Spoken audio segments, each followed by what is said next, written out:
श्री राम जय जय राम, श्री राम जय जय राम।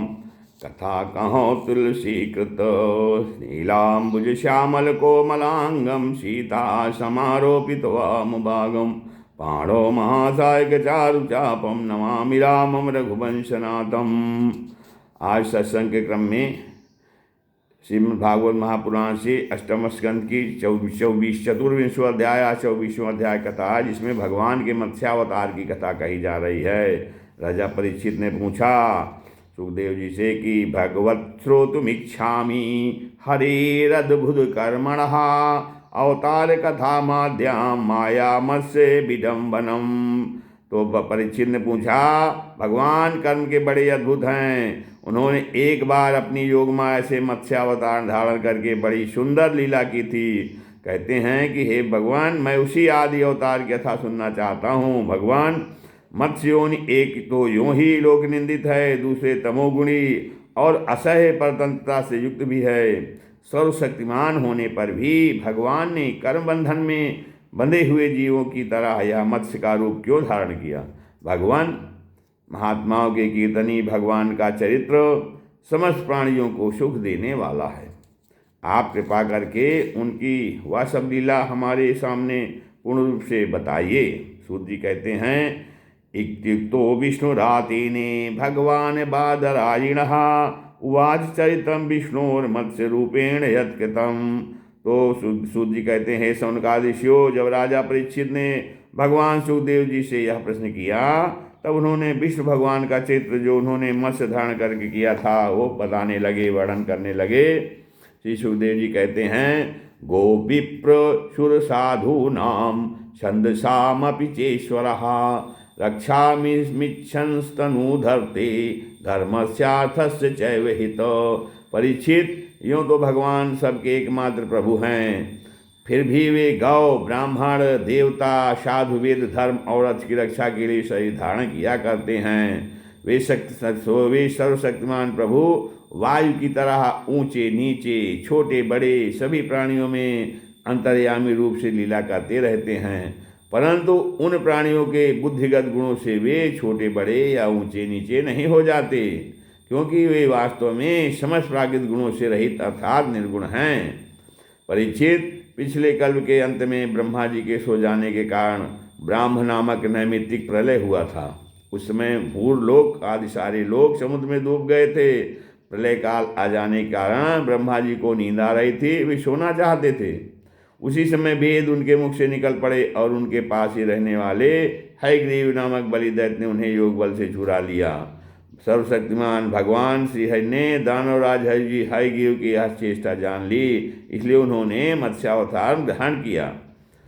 परीक्षित, उस समय सत्यव्रत नाम के एक बड़े राजा, बड़े उदार एवं भगवत परायण राजर्षि राजा जो है, केवल जल पीकर तपस्या कर रहे थे। वही मत्स्य सत्यव्रत वर्तमान महाकल्प में विश्वान सूर्य के पुत्र श्राद्ध देव के नाम से विख्यात हुए हैं और उन्हें भगवान ने वैश्वत मन बना दिया। एक दिन वे राजर्षि कृतमाला नदी में जल से तर्पण कर रहे थे। फिर क्या हुआ, उसी समय उनकी अंजलि के जल में एक छोटी सी मछली आ गई। परीक्षित, द्रविड़ देश के राजा सत्यव्रत ने अपनी अंजलि में आई हुई मछली को जल के साथ ही फिर से नदी में डाल दिया और उस मछली ने बड़ी करुणा के साथ परम दयालु राजा सत्यव्रत से कहा, भगराजन, आप बड़े दीन दयालु हैं। आप जानते ही हैं कि जल में रहने वाले जंतु अपनी जाति वालों को भी खा डालते हैं। मैं उनके भय से अत्यंत व्याकुल हो रही हूँ। आप मुझे फिर इस नदी के जल में क्यों छोड़ रहे हैं। राजा सत्यव्रत को इस बात का पता नहीं था कि स्वयं भगवान मुझ पर प्रसन्न होकर कृपा करने के लिए मछली के रूप में पधारे हैं, इसलिए उन्होंने उस मछली की रक्षा का मन ही मन संकल्प किया। राजा सत्यव्रत ने उस मछली की अत्यंत दीनता से भरी बात सुनकर बड़ी दया से उसे अपने पात्र के जल में रख लिया और अपने आश्रम पर ले आए।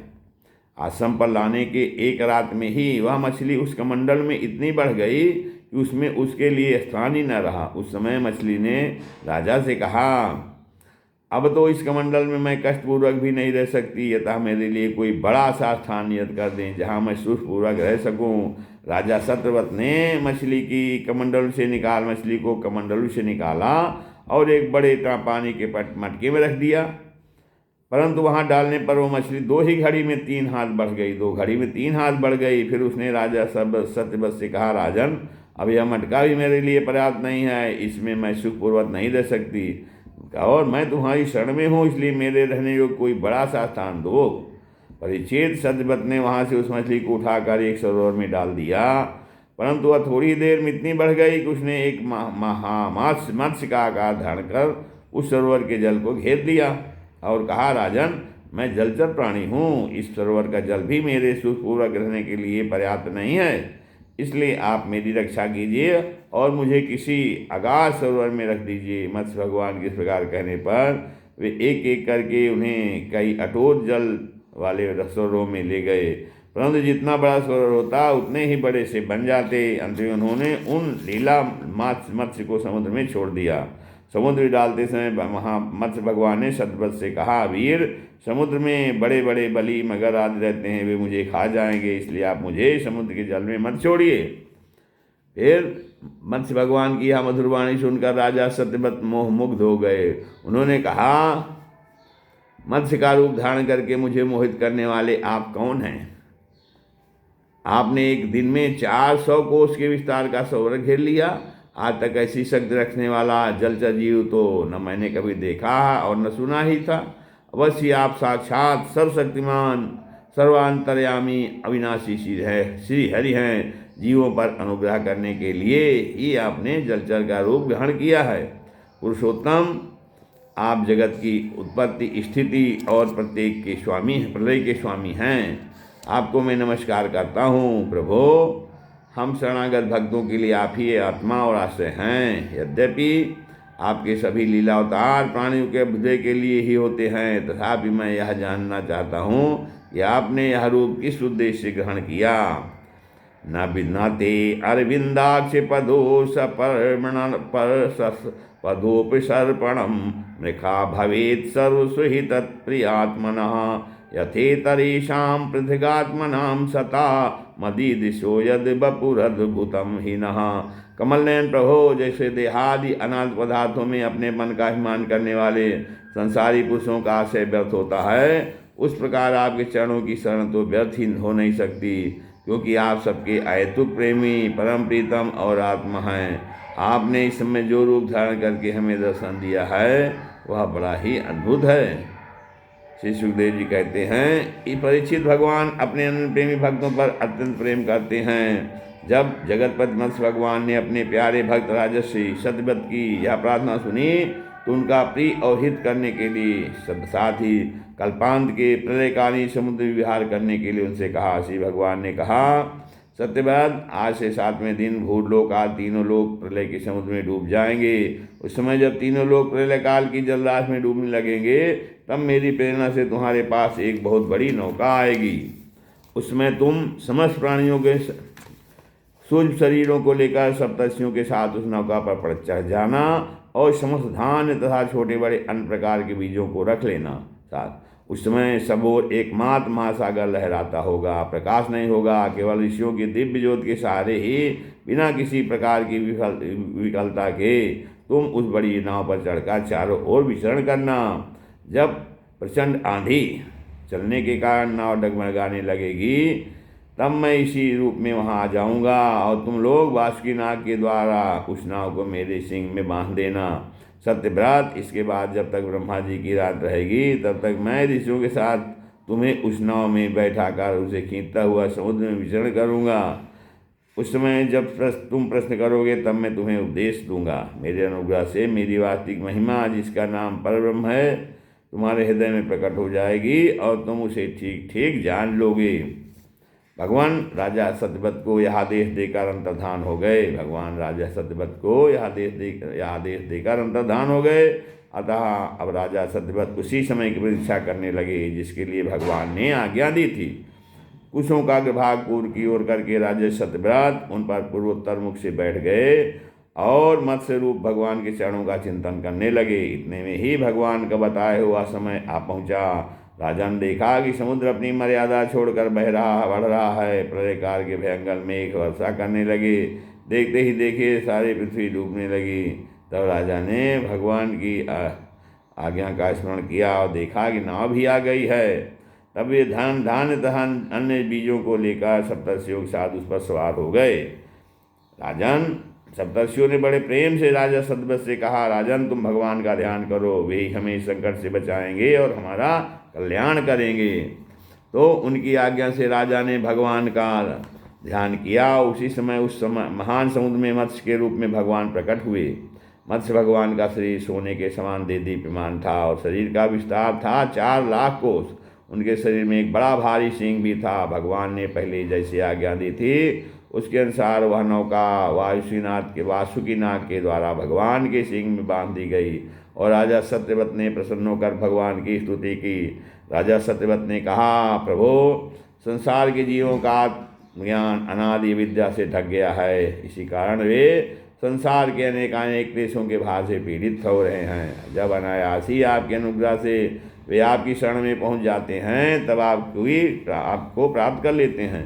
इसलिए हमें बंधन से छुड़ाकर वास्तविक मुक्ति देने वाले परम गुरु आप ही हैं। यह जीव अज्ञानी है, अपने ही कर्मों से बंधा हुआ है। वह सुख की इच्छा से दुखप्रद कर्मों का अनुष्ठान करता है। जिनकी सेवा से उसका यह ज्ञान नष्ट हो जाता है वे ही मेरे परम गुरु आप मेरे हृदय की गांठ काट दें। जैसे अग्नि में तपाने सोने चांदी के मल दूर हो जाते हैं और उनका सच्चा स्वरूप निखर आता है, वैसे ही आपकी सेवा से जीव अपने अंतःकरण का अज्ञान रूप मल त्याग देता है और अपने वास्तविक स्वरूप में स्थित हो जाता है। आप सर्वशक्तिमान अविनाशी प्रभु ही हमारे गुरुजनों के भी परम गुरु हैं, अतः आप ही हमारे भी गुरु बने। जितने भी देवता, गुरु और संसार के दूसरे जीव हैं वे सब यदि स्वतंत्र रूप से एक साथ मिलकर भी कृपा करें तो आपकी कृपा के 10,000वें अंश के बराबर अंश की भी बराबरी नहीं कर सकते।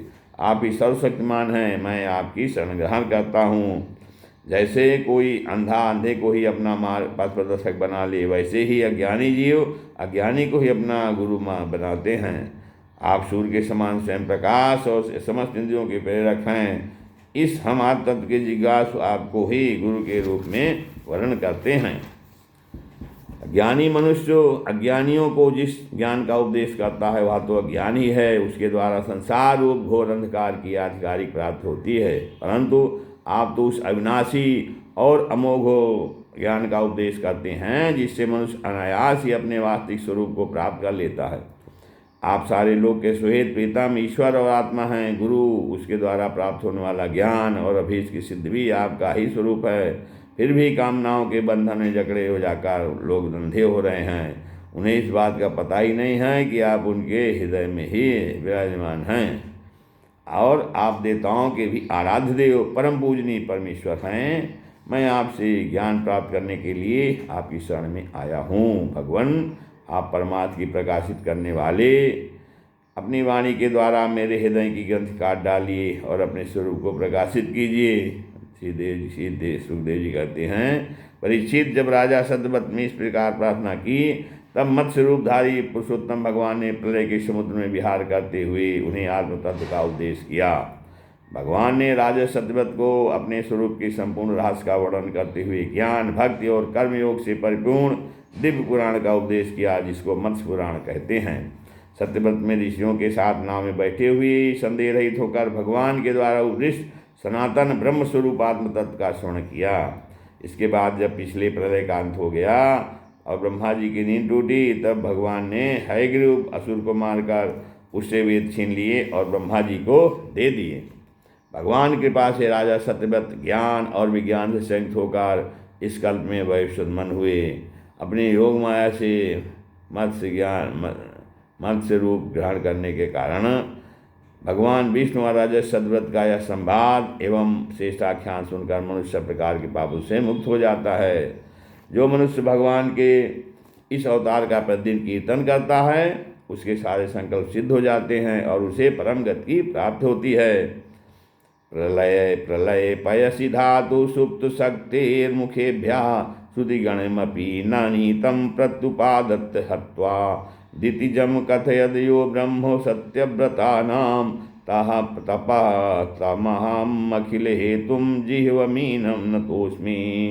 फिर कहते हैं, प्रलयकालीन समुद्र में जब ब्रह्मा जी सो गए थे उनकी सृष्टि शक्ति लुप्त हो चुकी थी, उस समय उनके मुख से निकली हुई श्रुतियों को चुराकर हयग्रीव दैत्य पाताल में ले गया था। भगवान ने उसे मारकर वे श्रुतियाँ ब्रह्मा जी को लौटा दी थी।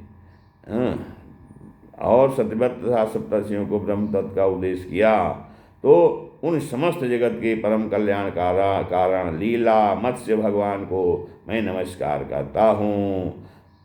तमहमखिल हेतुम जिह्वमीनम नतोऽस्मि। इस श्रीमद्भागवते महापुराणे वैयासिक्यामष्टादशसहस्रायां परमहंस्यां संहिताम् अष्टम स्कंदे मत्स्यावतार चैतारूढ़ं नाम चतुर्विंशोऽध्यायः इत्यष्टमः